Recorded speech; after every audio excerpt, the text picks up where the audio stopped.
آج اس ویڈیو میں آپ سے شیئر کریں گے کہ عبدالستار ایدی کی بایوگرافی کیا ہے۔ چھوٹی عمر میں ہی انہوں نے اپنے سے پہلے دوسروں کی مدد کرنا سیکھ لیا۔ 1951 میں آپ نے اپنی جمع پونجی سے ایک چھوٹی سی دکان خریدی اور اسی دکان میں آپ نے ایک ڈاکٹر کی مدد سے چھوٹی سی ڈسپنسری کھولی۔ مخیر حضرات نے ان کی دل کھول کر مدد کی۔ امدادی رقم سے انہوں نے وہ پوری عمارت خرید لی جہاں ڈسپنسری تھی۔ ایک کاروباری شخصیت نے ایدی کو کافی بڑی رقم کی امداد دی، جس سے انہوں نے ایک ایمبولینس خریدی۔ ہسپتال اور ایمبولینس خدمات کے علاوہ ایدی فاؤنڈیشن نے کلینک، زچگی گھر، پاگل خانے، معذوروں کے لیے گھر، بلڈ بینک، یتیم خانے، لاوارث بچوں کو گود لینے کے لیے مراکز۔ ایدی مراکز کی ایک خصوصیت یہ بھی ہے کہ ہر ایدی مرکز کے باہر بچہ گاری کا اہتمام ہے، تاکہ جو عورت بچے کی دیکھ بھال نہیں کر سکتی اپنے بچے کو یہاں چھوڑ کر جا سکے، اور اس بچے کو ایدی فاؤنڈیشن اپنے یتیم خانہ میں پناہ دیتی ہے۔ فاؤنڈیشن نے صرف پاکستان میں ہی نہیں بلکہ بین الاقوامی سطح پر بھی ترقی کی ہے۔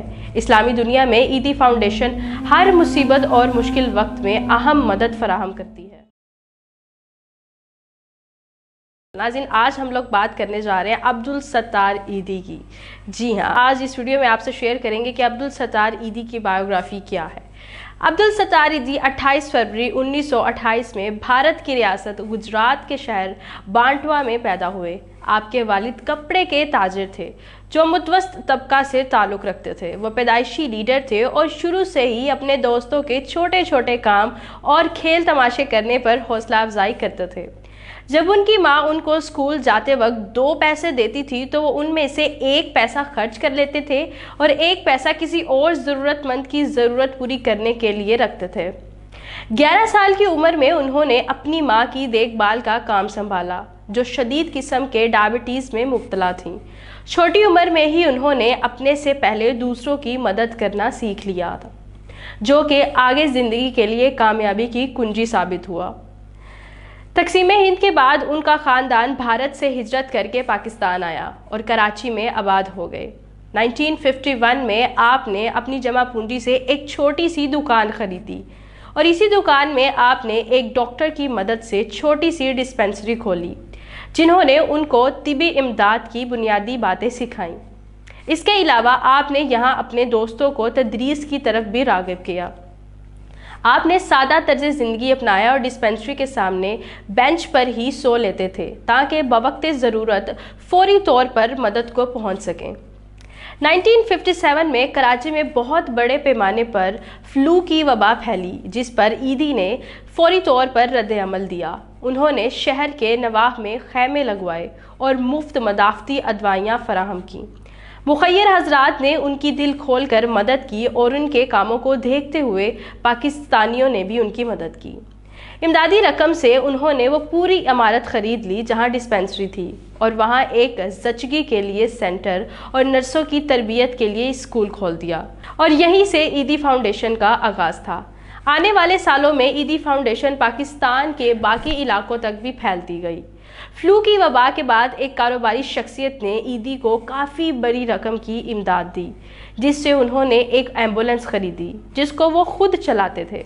آج ایدی فاؤنڈیشن کے پاس 600 سے زائد ایمبولینسز ہیں جو ملک کے طول و عرض میں پھیلی ہوئی ہیں۔ کراچی اور اندرون سندھ میں امداد کے لیے وہ خود روانہ ہوتے تھے، اور ایدی فاؤنڈیشن کی حادثات پر رد عمل میں کی رفتار اور خدمت میونسپل کی خدمات سے کہیں زیادہ تیز اور بہتر تھیں۔ ہسپتال اور ایمبولینس خدمات کے علاوہ ایدی فاؤنڈیشن نے کلینک، زچگی گھر، پاگل خانے، معذوروں کے لیے گھر، بلڈ بینک، یتیم خانے، لاوارث بچوں کو گود لینے کے لیے مراکز، پناہ گاہیں اور اسکول کھولے ہیں۔ اس کے علاوہ یہ فاؤنڈیشن نرسنگ اور گھرداری کے کورس بھی کرواتی ہے۔ ایدی مراکز کی ایک خصوصیت یہ بھی ہے کہ ہر ایدی مرکز کے باہر بچہ گاری کا اہتمام ہے، تاکہ جو عورت بچے کی دیکھ بھال نہیں کر سکتی اپنے بچے کو یہاں چھوڑ کر جا سکے، اور اس بچے کو ایدی فاؤنڈیشن اپنے یتیم خانہ میں پناہ دیتی ہے اور اس کو مفت تعلیم دی جاتی ہے۔ فاؤنڈیشن نے صرف پاکستان میں ہی نہیں بلکہ بین الاقوامی سطح پر بھی ترقی کی ہے۔ اسلامی دنیا میں ایدی فاؤنڈیشن ہر مصیبت اور مشکل وقت میں اہم مدد فراہم کرتی ہے۔ جہاں امداد اور نگرانی ایدی بذات خود متاثرہ ممالک میں جا کر کرتے تھے، پاکستان کے علاوہ فاؤنڈیشن جن ممالک میں کام کر رہی ہے ان میں سے چند نام Afghanistan, Iraq, Bosnia, Sweden, Ethiopia اور قدرتی آفات سماٹرا انڈمان کے زلزلہ سونامی سے متاثرہ ممالک کے بھی ہیں۔ 16 اگست 2006 کو بلقیس عیدی اور کبریٰ عیدی کی جانب سے عیدی انٹرنیشنل ایمبولینس فاؤنڈیشن کے قیام کا اعلان کیا گیا، جس کے تحت دنیا کے امیر یا غریب ہوں یا دنیا کا کوئی بھی ملک، امریکہ، برطانیہ، اسرائیل، شام، ایران، بھارت، بنگلہ دیش میں یہ ایمبولینس بطور عطیہ دی جا رہی ہے، اور انہیں ہدایت کی گئی ہے کہ وہ اس ایمبولینس کو 5 سال تک استعمال کرنے کے بعد فروخت کر کے اس کی رقم خیراتی کاموں میں استعمال کریں۔ بیگم بلقیس عیدی اور کبریٰ عیدی نے اس موقع پر کہا کہ وہ دنیا کا امیر یا غریب ملک ہو، وہاں مریض ہی ہوتا ہے۔ ایمبولینس کا مقصد انسانوں کی جانیں بچانا ہوتا ہے، اور ہمیں اس بات کی خوشی ہوگی کہ عیدی انٹرنیشنل ایمبولینس فاؤنڈیشن کی ایمبولینس دنیا بھر میں انسانوں کی جان بچائیں، خواہ وہ لندن، نیو یارک، ٹوکیو، تل ابیب، بیروت، دمشق ہو۔ انہوں نے کہا کہ انسانیت کی بین الاقوامی خدمت کے حوالے سے ہمارا ایک قدم اور آگے بڑھ رہا ہے۔ آج عیدی فاؤنڈیشن ترقی کی راہ پر گامزن ہے۔ عیدی مستقبل کی طرف دیکھتے ہوئے کہتے تھے کہ وہ پاکستان کے ہر 500 کلومیٹر پر ہسپتال تعمیر کرنا چاہتے ہیں۔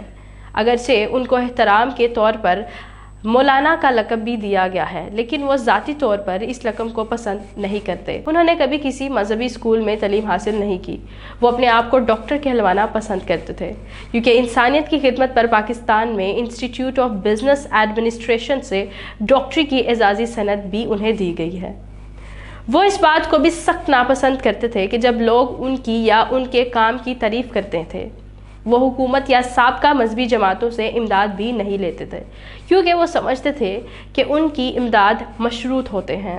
ضیاء الحق اور اطالوی حکومت کی امداد انہوں نے اسی خیال میں واپس کر دی تھی۔ 1996 میں ان کی خود نوش سوانح شائع ہوئی تھی۔ 1997 Guinness book of world record کے مطابق عیدی فاؤنڈیشن کی ایمبولینس سروس دنیا کی سب سے بڑی فلاحی ایمبولینس سروس ہے۔ عیدی بذات خود بغیر چھٹی کیے طویل ترین عرصے تک کام کرنے کے عالمی ریکارڈ کے حامل ہیں۔ ریکارڈ بننے کے بعد تک بھی وہ کام کرتے رہے، انہوں نے کبھی چھٹی نہیں لی تھی۔ عیدی فاؤنڈیشن نے جو بین الاقوامی اعزازات حاصل کیے ہیں، ان میں 1986 میں عوامی خدمات میں ریمن میجیسی ایوارڈ شامل ہے۔ 1998 میں لینن پیس پرائز سے انہیں نوازا گیا۔ 1992 پال ہیرس فیلو فاؤنڈیشن نے روٹیٹری انٹرنیشنل فاؤنڈیشن ایوارڈ انہیں دیا، دنیا کی سب سے بڑی رضاکارانہ ایمبولینس سروس کے طور پر۔ گینیس بک ورلڈ ریکارڈ 2000 ہمدان اعزاز برائے عمومی طبی خدمات 2000 متحدہ عرب امارات بین الاقوامی بلزان اعزاز 2000 برائے انسانیت، امن و بھائی چارہ اطالیہ institute of business administration Karachi کی جانب سے اعزازی doctorate degree 2006، UNESCO Madanjeet Singh اعزاز 2009، احمدیہ مسلم امن اعزاز 2010، قومی اعزازات ترمیم college of federation and surgeries Pakistan کی طرف سے انہیں سلور جوبلی شیلڈ بھی دی گئی ہے۔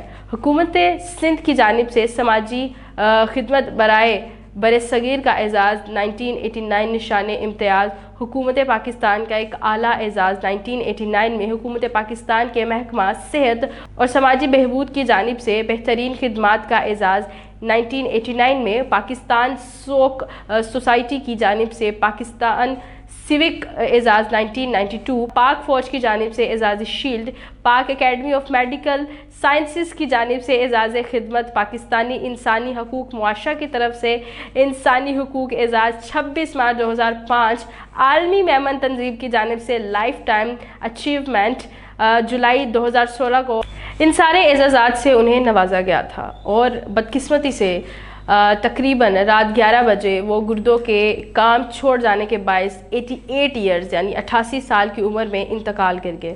انہوں نے وفات سے قبل یہ وصیت کی تھی کہ ان کی دونوں آنکھیں ضرورت مندوں کو عطیہ کر دی جائیں۔ عیدی ایک ایسی شخصیت ہے جو ہر کوئی اس کو آئیڈیل مانتا ہے، خواہ وہ مسلم ہو، غیر مسلم ہو، پاکستانی ہو، غیر پاکستانی ہو، غیر ملکی ہو، سب ان کو سیلیوٹ پیش کرتے ہیں۔ آج کی ویڈیو آپ کو کیسی لگی، بایوگرافی کیسی لگی، اس کے بارے میں آپ پہلے جانتے تھے یا پھر نہیں، کمنٹ سیکشن میں ضرور بتائیے گا۔ اسی کے ساتھ اپنی میزبان کو دیجیے اجازت، اللہ نگہبان۔